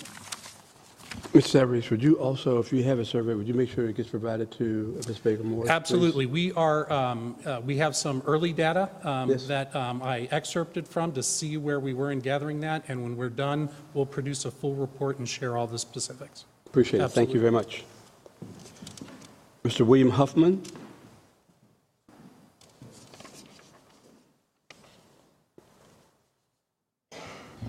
Chairman Brown. Yes, sir. While we're waiting for Mr. Huffman to reach the podium, I did want to share that I had been reached by email by 5 individuals and just wanted to read their names into the record, and then we'll provide to your office their emails and testimony that they provided. They couldn't be here today. Amy Rowling McGee, Craig Smith, Vicki Johnson, and Linda Henry as well. Thank you, Chairman. Absolutely. Thank you, sir. Good Mr. evening, Huffman. council members. William Huffman here, the operations manager for Friends at Hilltop, 3556 Sullivan Avenue. The Friends has definitely experienced an increase in aggressive panhandling. We're also now getting to the point where the aggressive panhandlers are coming into the building at 3556 Sullivan Avenue and accosting the business people that are in their offices. Some of them now, I've had to tell them, make sure they lock their doors and put a sign on the front if they have clients coming in to knock on the door. They're really getting aggressive over on the west side at Wilson Road in Sullivan, as well as Wilson Road and West Broad Street and Stinziano Boulevard. It's most of the Kroger customers that I know that go there, they're absolutely terrified when they come out of there anymore because they're so aggressive. We've tried to work with the owners at Stinziano Boulevard, who owns the Kroger store, to take some action with the security to try to run these people off, because you can't get out of your car, they hit you. The minute you come out of the store, they see you got groceries. They want to say, can I have some of that bag of groceries coming out of the grocery store? It's just getting intolerable for people that have to live, no matter whether you're on the east side of Columbus, west side of Columbus, south side. It just doesn't matter. We need council's help to cure this problem. Thank you, Mr. Huffman. Appreciate it. Thank you. Mr. Bill Colbum.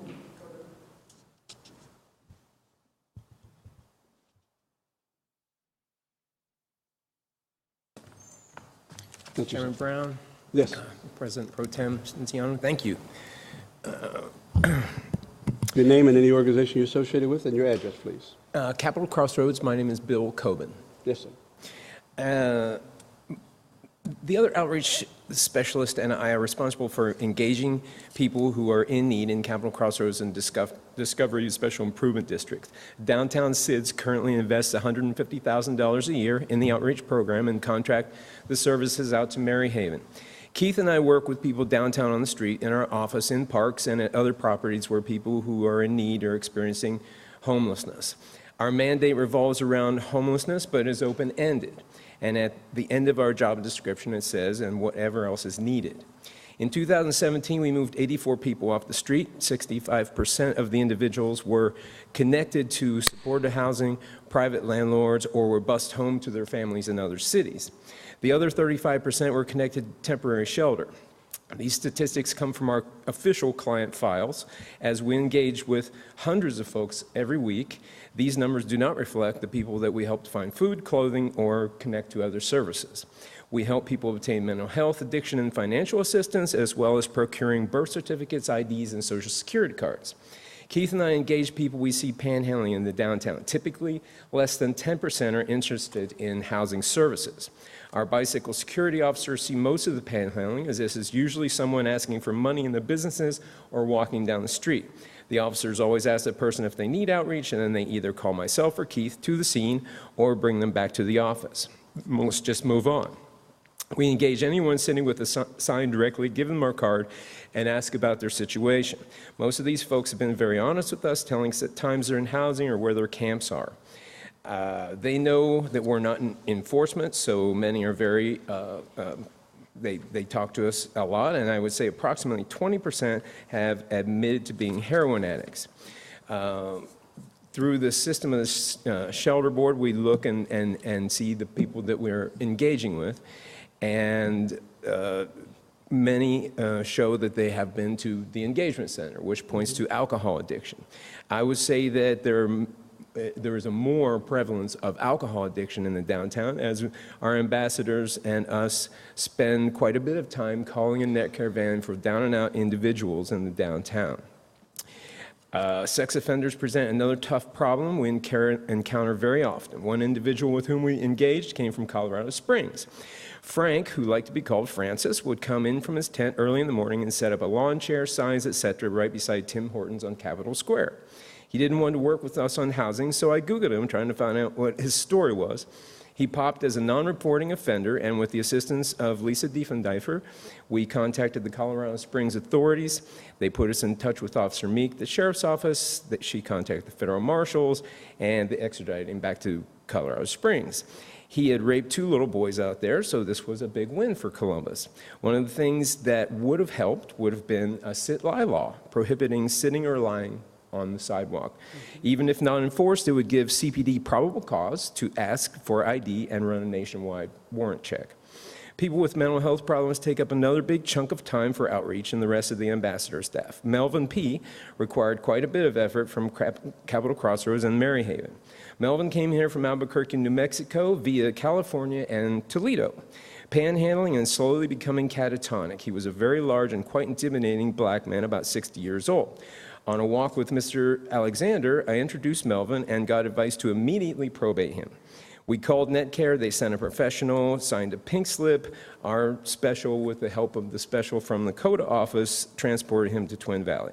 He was released some weeks later, doing better, but panhandling everyone because his SSI check had been stopped.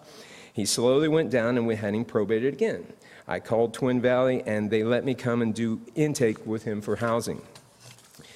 I got his birth certificate from Vital Statistics, and when he got out of Twin Valley, I took him by CODA bus to the BMV. As a Maryhaven outreach, we can get someone into the engagement center without their having to drink. I asked Melvin if he wanted to stay out there, and he agreed.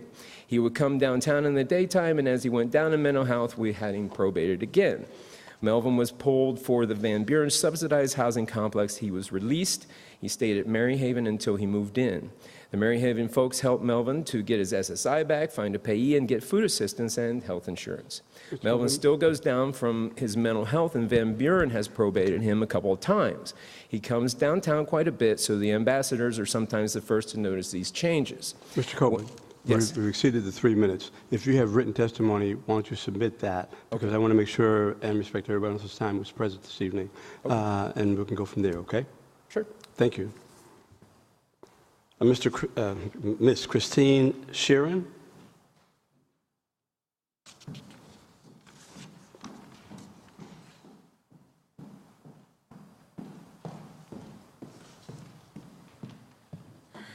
Thank you Yes. very much for addressing this. My name is Christine Shire. I own a business called Madison and Fifth. Our offices are in the High Long building at 5 East Long Street at the intersection of Long and High. We've been there for 10 years, and I also have experience as a downtown core resident. I lived at 60 Spring for about 4 years, from 2011 to 2015. I have 5 items to share that I'll burn through here with you for direct personal experience. The first is about our intersection at High and Long. Yes. There's been a dramatic increase in homeless and chemically or mentally impaired people congregating in the area of our intersection in the last 2 years. The panhandling is passive and aggressive. It just depends on who you're dealing with and how profound their addiction or mental health issue is. We no longer park in the garages, my team and I.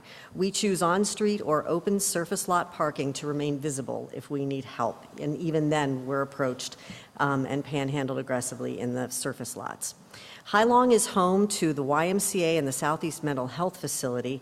We have the highest number of 911 runs in the city core at that intersection. A public records request by one of our office neighbors found that the Columbus Fire Department made approximately 650 runs to our intersection in a 9-month period last year, from January to September of 2017. That's more than twice a day, every day, and that doesn't include the police runs. The gross majority of these medical runs result in no transport of the patient. So our question is, we wonder about a more cost-efficient, proactive alternative of assigning foot patrol officers in the intersection and potentially a 24/7 EMS triage professional inside the YMCA or Southeast who would assess situations and determine whether a full squad run was required. I think if we run the numbers, it's going to be pretty clear. The second question is bus stop safety. The bus stop that was at the west side of the intersection where the construction is going on for that project was moved up to our block in front of our building in November of last year. So we've become sort of CODA bus stop experts as we exit and enter our building, and our clients do. CODA is actively addressing issues. We love working with them. They hear us.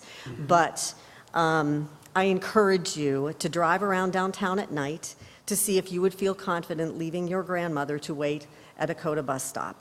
Women with children, I see them in strollers after dark. The elderly and the infirm depend on this service. They should feel safe, and lighting helps. The lighting that is in many of these bus stops is non-existent, or it's solar-powered and very ineffective. And that safety issue, that safety impacts that piece. Last week, I made 2 calls on separate afternoons to the SID safety team to report chemically or mentally impaired people shouting aggressively at passersby at our bus stop. One was a gentleman much larger than I, also drinking a 40-ounce alcoholic beverage, pacing and swinging his arms and screaming at me and anyone else who walked past. The other was an older woman, a regular, who, if you refuse panhandling requests, will aggressively berate you while screaming at you and walking behind you. In my residential time living at 60 Spring, I pulled into the secure underground garage, and a panhandler appeared from nowhere, using the standard, I need to buy gas for my car to get to my pregnant wife in the hospital ploy.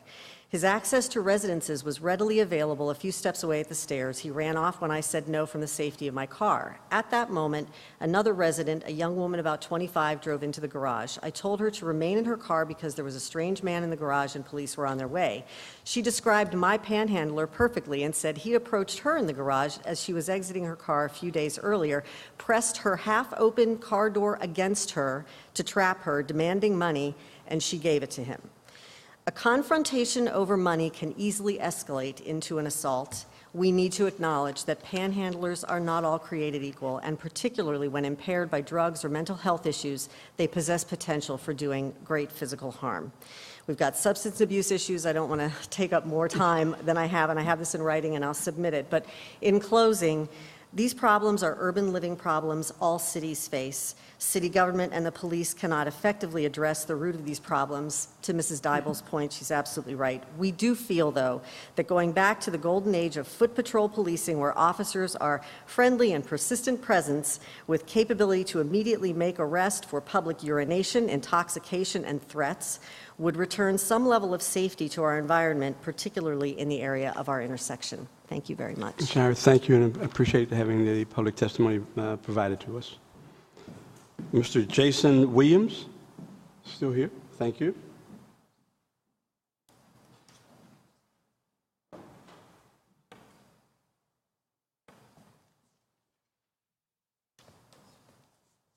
Mr. Williams, you have 3 minutes. Please, sir. Okay. Hello. Yes. Thank you for the moment. I own a toy shop in the short north called Big Fun Columbus.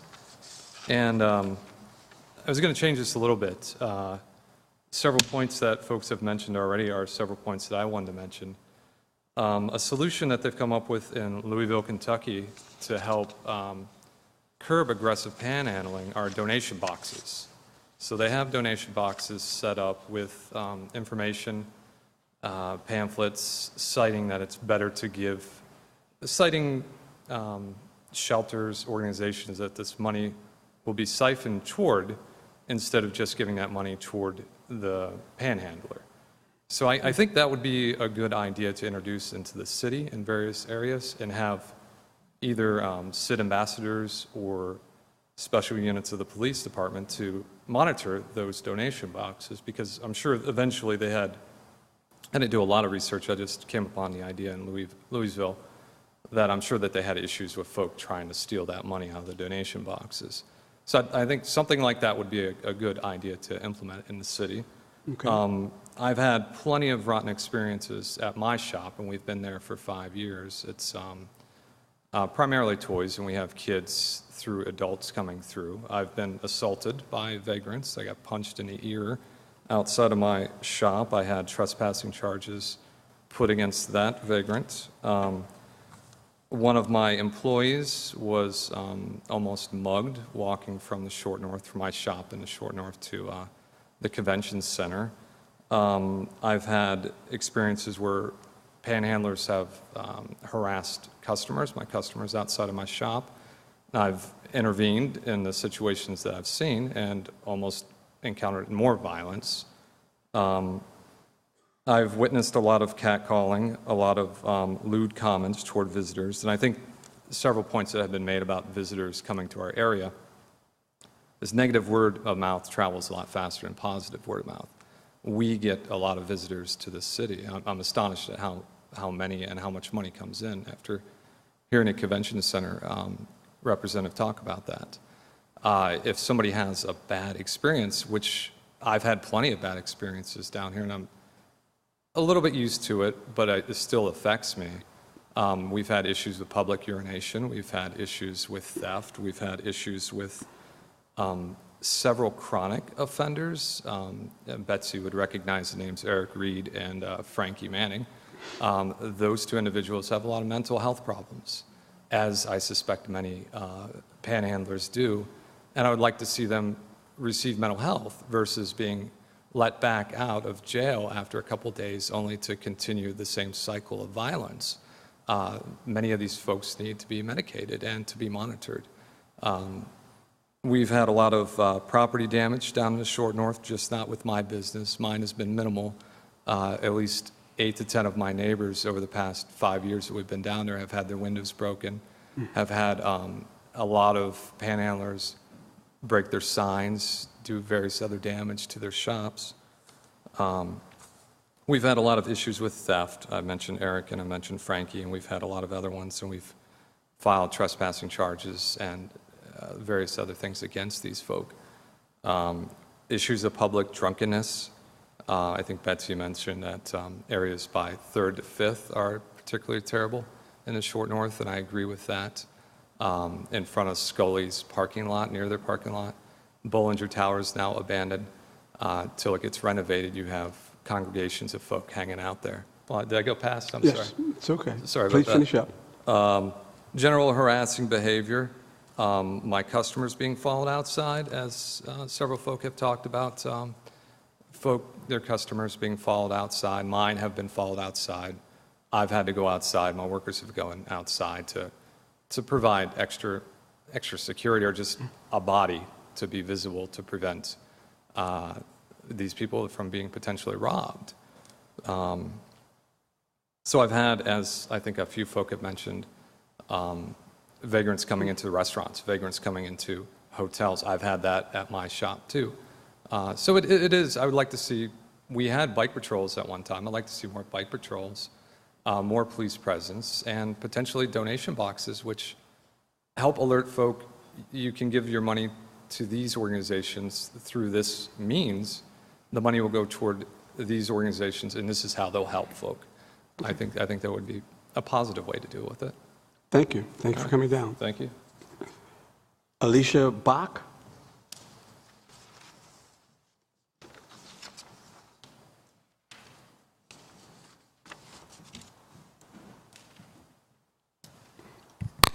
Sorry. Thanks to the City Council for letting me speak. Yes. My name is Alicia Bach. I'm a downtown resident and condo owner at 8 on the Square, corner of Broad and High. I'm representing the condo community at that residence. I moved here from Madison, Wisconsin about 3 years ago, and in that time our condo community has seen a large increase in the number of panhandlers in that Broad and High area. I want to say the CID has been incredibly helpful in mitigating issues and providing homeless outreach, as you've heard tonight. However, the lack of police enforcement to deter loitering and panhandling has definitely had an impact. I have several examples I want to share that we've seen in our residential community, especially on the weekends when the CID presence is not as visible. First, panhandlers and loiterers have been increasingly seen standing or sitting in front of the vacant commercial buildings near Tim Hortons at 4 East Broad and 12 to 16 East Broad. People with dogs and or young children asking for money. Now that those buildings are being renovated, it's not quite as bad. However, people are still attempting to ask for money or congregating near Tim Hortons, even with the outdoor tables removed and classical music playing outside. Second, the man that the one person talked about who had set up a chair at Broad and High with his belongings, he stayed there several days and nights. More and more people that were homeless came to stay with him overnight and appeared to be setting up a camp. It turns out he was a wanted fugitive from Colorado Springs for child sex offenses, and thanks to the CID and the Columbus Police, we were finally able to have him removed from the area, but it took almost a week. Third, panhandlers are becoming increasingly aggressive, especially in the evening around Lynn and Pearl Alley and Gay Street. They invade personal space, follow people, verbally harass people. They stand near the outdoor patio areas of restaurants such as Tip Top and Duamici, and they aggressively ask for money as people leave. My personal experience was in Pearl Alley driving last fall. I had my window open. A woman came up to my car window asking for money, said I didn't have any. She looked in my car. She saw that I had a wallet there. She said, "I'm sure you have money. I really need the money." And I said, "No, I can't do it." She got very aggressive. And again, I live here, so I am used to this, but I can see how that would be very intimidating to people that are visiting. My final example is the area behind the Ringside bar. We call it Zigzag Alley. It's the way our residents get into our parking garage. That's also our back door to our condo building. And we've seen many instances, especially on the weekends, of dumpster diving from Tim Hortons garbage, public urination, defecation near our back door, and several times a homeless man was sleeping in the back door alcove to our building. And again, we called the CID on all of those occasions. They've been very helpful responding to these calls, cleaning up vomit, cleaning up feces, and helping to provide homeless outreach to the population. We love living downtown. We love Broad and High, and we want it to be welcoming for everyone. But the CID, I think, needs more support from the city.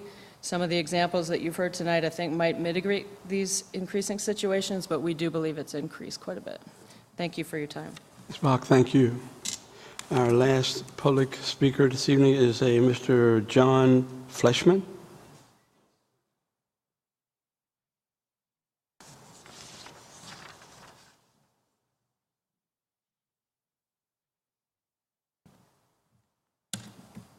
Hi, my name is John Fleshman. I'm a trustee for Franklin Township.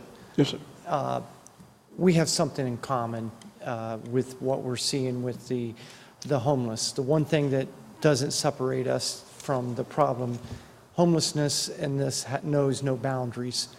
So we have experienced a lot of, and it was great to be able to hear what everyone here has brought to the table today. And I'd like to share with the board, if I may, some of the experiences that we have. We have the casino that is on West Broad Street. It is in the city of Columbus. The boundary areas is the township. One of the things that we have done is work with an organization, Jordan's Crossing. When we see the homeless out there, or people do, they call, they go out and encourage them to go in and try to be able to help them. Another thing that we have been, that we are on the 14th going to do is have a day called Trash for Cash. And this is through the organization where some of the homeless can actually earn money for $5 for every bag that they pick up in an area that is in Franklin Township. We do need to be able to employ some type of rule or regulation. We cannot arrest our way out of it. One leaves, another one comes. We even had assaults upon homeless fighting over what corner and who gets it, especially at the corner of West Broad Street and Wilson Road. We are seeing people that are, part of it could be in the city, especially at 70 and Wilson, and the amount of trash that they leave. We do enforce when we can. But the problem is, as soon as we take them in, the county won't take them because of this not knowing for sure what the litigation is going to be on this. Working with the City of Columbus and partner with the different areas, we would really love to be able to see something that would give some teeth to it to deter some of this, and the aggressiveness as well. It's amazing what it's come to, especially when you've seen everyone have sitting in a traffic light, wanting to go and hold money out the door, and then people get upset because they just missed the light because someone's wanting to give money. One thing that I would love to be able to see the city would be able to do is if a car is seen holding up traffic just to give a patron or someone panhandling money, they're just as guilty as the person that's standing there. I don't know how that would work out, but I do know that there's got to be a better way than what we've had. We've heard a lot of different situations that are here, and I thank you for your time, and if there was any questions that what we've done, I'd be happy to answer. Thank you, Mr. Fleischman. I'm sure one of my staff members will be getting to all Sure. of you afterwards. I appreciate you coming down this evening. Okay, thank you. If members of the community have any further questions or concerns, please feel free to contact my office at 614-645-4605. First and foremost, to say thank you for all of you who's remained this late to hear the comments and testimony from everybody who's present. In closing, it's already, the evening is late, it's 7 o'clock. The magnitude of the problem is significant. And the solution to the problem is not easy, and that it is multifaceted. What we did this evening was give an opportunity for our city attorney's office, for our legal services, as well as our police division, to hear the concerns that all of you expressed, the good and the bad, with regards to circumstances. We had to figure out a way to make this all better. I don't know what that situation is yet, but I can assure you that we'll work collectively to try and solve it. In closing, I'd like to thank Ms. Baker-Morse and Melanie Tobias and Director Collins, and of course my friend Commander Strasbaugh, and all those who presented this evening. I really appreciate you all taking the time out of your evenings to come and spend time with us. I certainly want to thank my staff, as well as Councilmember Stinziano's staff, who were able to stay here for this evening. Following tonight's public hearing, the City Council staff will work with the Department of Public Safety and the City Attorney's staff to develop best practices in order to address this issue of panhandling in our community. Additionally, my staff will continue to work with the community members who are present today and others to find some innovative ways to address the issue of panhandling in our neighborhoods. Again, I'd like to thank the community for coming down and to say to all of you, have a safe evening. Good night.